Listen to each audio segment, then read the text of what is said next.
नमः। ॐ महादेव्यै नमः। ॐ कश्यपमानसपुत्रिकायै निरन्तरध्याननिष्ठायै एकाग्रचित्तायै नमः। ॐ तापस्यै नमः। ॐ श्रीकर्यै नमः।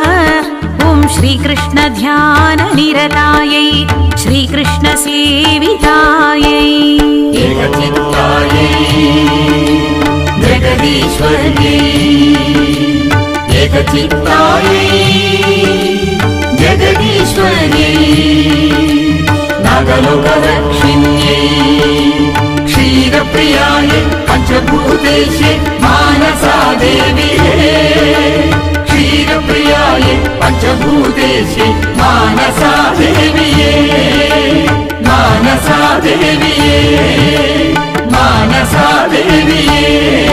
ॐ त्रिलोकपूजितायै ॐ सर्पमन्त्राधिष्ठात्र्यै ॐ सर्पदर्पविनाशिन्यै नमः। ॐ सर्पगर्वविमर्दिन्यै ॐ सर्पदोषनिवारिण्यै कालसर्पदोषनिवारिण्यै सर्पहत्यादोषहरिण्यै सर्पबन्धनविच्छिन्नै सर्पशापविमोचन्यै वल्मीकविच्छिन्नदोषप्रशमन्यै एकचित्तायै जगदीश्वर्यै एकचित्तायै जगदीश्वर्यै नागलोकरक्षिण्यै क्षीरप्रियायै पञ्चभूतेशे मानसा देव्यै क्षीरप्रियायै पञ्चभूतेशे मानसा देव्यै मानसा देव्यै मानसा देव्यै। ॐ शिवध्यानतपोनिष्ठायै ॐ शिवभक्तपरायणायै ॐ शिवसाक्षात्कारसङ्कल्पायै सिद्धयोगिन्यै नमः। ॐ सिद्धिदायै नमः। ॐ शिवपूजतत्परायै ॐ ईश्वरसेवितायै ॐ शङ्कराराध्यदेव्यै ॐ जरत्कारुप्रियायै ॐ जरत्कारुपत्न्यै नमः। एकचित्तायै जगदीश्वर्यै एकचित्तायै जगदीश्वर्यै नागलोकरक्षिण्यै क्षीरप्रियायै पञ्चभूतेशे मानसा देव्यै क्षीरप्रियायै पञ्चभूतेशे मानसा देव्यै मानसा देव्यै मानसा देव्यै। ॐ जरत्कारुवामाङ्कनिलयायै जगदीश्वर्यै नमः। ॐ आस्तिकमात्रे नमः। ॐ तक्षक इन्द्राराध्यदेव्यै सर्पयागविध्वंसिन्यै ॐ तक्षक इन्द्रप्राणरक्षिण्यै देवेन्द्रादिसेवितायै नागलोकप्रवेशिन्यै ॐ नागलोकरक्षिण्यै नमः। ॐ नागस्वरप्रियायै नमः। एकचित्तायै जगदीश्वर्यै एकचित्तायै जगदीश्वर्यै नागलोकरक्षिण्यै क्षीरप्रियायै पञ्चभूतेशे मानसा देव्यै क्षीरप्रियायै पञ्चभूतेशे मानसा देव्यै मानसा देव्यै मानसा देव्यै। ॐ नागेश्वर्यै नमः। ॐ नवनागसेवितायै ॐ नवनागधारिण्यै नमः। ॐ सर्पकिरीटशोभितायै नागयज्ञोपवीतिन्यै नागाभरणधारिण्यै विश्वमात्रे नमः। ॐ द्वादशसर्पदोषनिवारिण्यै नागमल्लिपुष्पाराध्यायै पुष्पमालिकाधारिण्यै एकचित्तायै जगदीश्वर्यै एकचित्तायै जगदीश्वर्यै नागलोकरक्षिण्यै पञ्चभूतेशे मानसा देविये क्षीरप्रियायै पञ्चभूतेशे मानसा देविये मानसा देविये मानसा देविये ॐ जाजि चम्पकमल्लि प्रियायै ॐ क्षीराभिषेक प्रियायै ॐ क्षीरप्रियायै नमः ॐ क्षीरान्नप्रीतमानसायै परमपावन्यै नमः ॐ पञ्चम्यै नमः ॐ पञ्चभूतेश्यै नमः ॐ पञ्चोपचार पूजा प्रियायै नागपञ्चमी फलप्रदायिन्यै पञ्चमी तिथि प्रियायै एकचित्तायै जगदीश्वर्यै एकचित्तायै जगदीश्वर्यै नागलोकदक्षिण्यै क्षीरप्रियायै पञ्चभूतेशे मानसा देविये क्षीरप्रियायै पञ्चभूतेशे मानसा देविये मानसा देविये मानसा देविये हंसवाहिन्यै नमः ॐ अभयप्रदायिन्यै नमः ॐ कमलहस्तायै नमः ॐ पद्मपीठवासिन्यै नमः ॐ पद्ममालाधरायै ॐ पद्मिन्यै नमः ॐ पद्मनेत्रायै नमः ॐ मीनाक्ष्यै नमः ॐ कामाक्ष्यै नमः ॐ विशालाक्ष्यै नमः एकचित्तायै जगदीश्वर्यै एकचित्तायै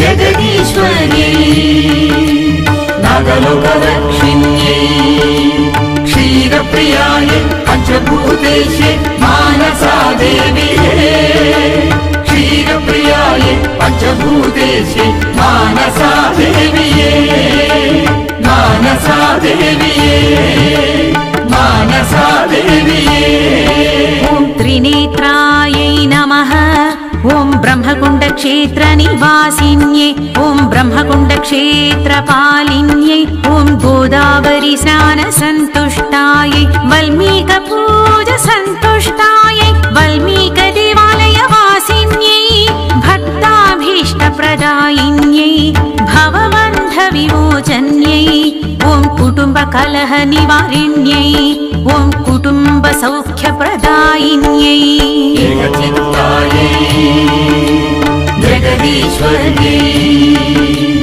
एकचित्तायै जगदीश्वर्यै नागलोकदक्षिण्यै क्षीरप्रियायै पञ्चभूतेशे मानसा देविये क्षीरप्रियायै पञ्चभूतेशे मानसा देविये मानसा देविये मानसा देविये ॐ पूर्णारोग्यप्रदायिन्यै बालरिष्टदोषनिवारिण्यै ॐ सत्सन्तानप्रदायिन्यै ॐ समस्तदुःखनिवारिण्यै कष्टनष्टप्रशमन्यै नमः ॐ शान्तिहोमप्रियायै ॐ यज्ञप्रियायै नमः ॐ नवग्रहदोषप्रशमन्यै ॐ शान्त्यै नमः ॐ सर्वमङ्गलायै नमः एकचित्तायै जगदीश्वर्यै एकचित्तायै जगदीश्वर्यै नागलोकदक्षिण्यै क्षीरप्रियायै पञ्चभूतेशे मानसा देविये क्षीरप्रियायै पञ्चभूतेशे मानसा देविये मानसा देविये मानसा देविये ॐ शत्रुसंहारिण्यै ॐ हरिद्राकुङ्कुमप्रियायै ॐ अपमृत्युनिवारिण्यै ॐ मन्त्रयन्त्रतन्त्राराध्यायै ॐ सुन्दराङ्ग्यै नमः ॐ ह्रीङ्कारिण्यै नमः ॐ श्रीं बीजनिलयायै नमः ॐ क्लीं कारबीज सर्वस्वायै ऐं बीजसत्यै नमः ॐ योगमायायै नमः एकचित्तायै जगदीश्वर्यै एकचित्तायै जगदीश्वर्यै नागलोकरक्षिण्यै क्षीरप्रियायै पञ्चभूतेशे मानसा देव्यै क्षीरप्रियायै पञ्चभूतेशे मानसा देव्यै मानसा देव्यै मानसा देव्यै ॐ कुण्डलिन्यै नमः ॐ षट्चक्रभेदिन्यै नमः ॐ मोक्षप्रदायिन्यै नमः ॐ धनुञ्जयनिलयवासिन्यै ॐ धनुञ्जय हृदयान्तरङ्गिन्यै ॐ धनुञ्जय संरक्षिण्यै ॐ धनुञ्जयाराध्यायै ॐ धनुञ्जय वैभवकारिण्यै ॐ कालरूपायै नमः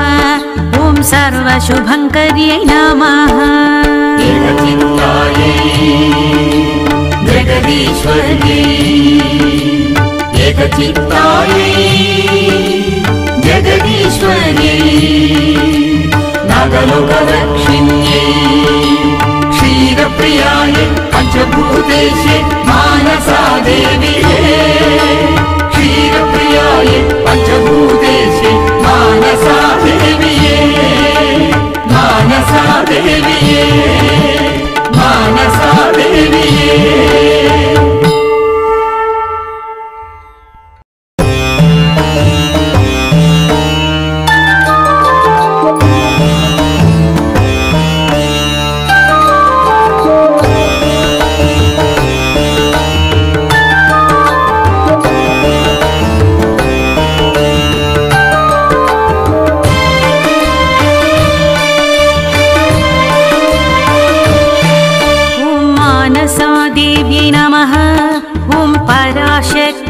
नमः ॐ महादेव्यै नमः ॐ कश्यपमानसपुत्रिकायै निरन्तरध्याननिष्ठायै एकाग्रचित्तायै नमः ॐ तापस्यै नमः ॐ श्रीकर्यै नमः ॐ श्रीकृष्णध्याननिरतायै श्रीकृष्णसेवितायै एकचित्तायै जगदीश्वर्यै एकचित्तायै जगदीश्वर्यै नागलोकरक्षिण्यै क्षीरप्रियायै पञ्चभूतेशे मानसा देव्यै क्षीरप्रियायै पञ्चभूतेशे मानसा देव्यै मानसा देव्यै मानसा देव्यै ॐ त्रिलोकपूजितायै ॐ सर्पमन्त्राधिष्ठात्र्यै ॐ सर्पदर्पविनाशिन्यै नमः ॐ सर्पगर्वविमर्दिन्यै ॐ सर्पदोषनिवारिण्यै कालसर्पदोषनिवारिण्यै सर्पहत्यादोषहरिण्यै सर्पबन्धनविच्छिन्नै सर्पशापविमोचिन्यै